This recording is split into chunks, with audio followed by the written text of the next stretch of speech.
Вие изучихте правилата на шахмата и это, можете конечно, да не играете. делает вас гроссмейстером.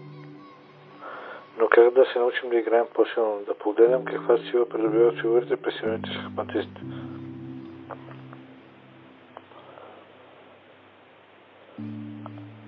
И така, белите играят E6, борейки се за център.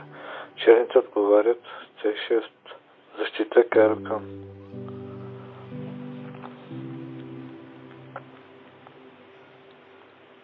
Идеята е после да играят D5 и да подкопават център.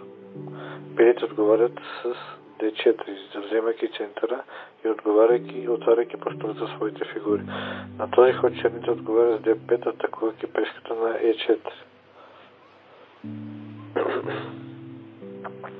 Когато наша фигура е нападната, трябва да пресметнем как да я защитим или да я разменим.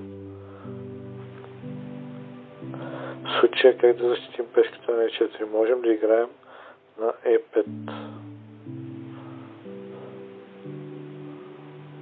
Можем да я разменим на D5.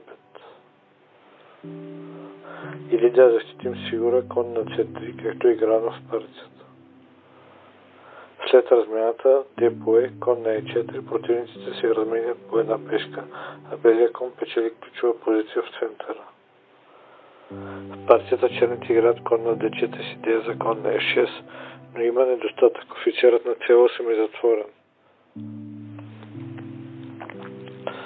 Когато черните играят кон на F6 и белите вземат с техният кон, конят от D7 ще вземе конят на F6.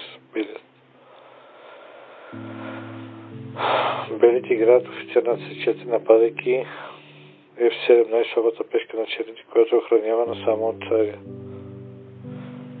Конят на D7 пречи на офицера на C8.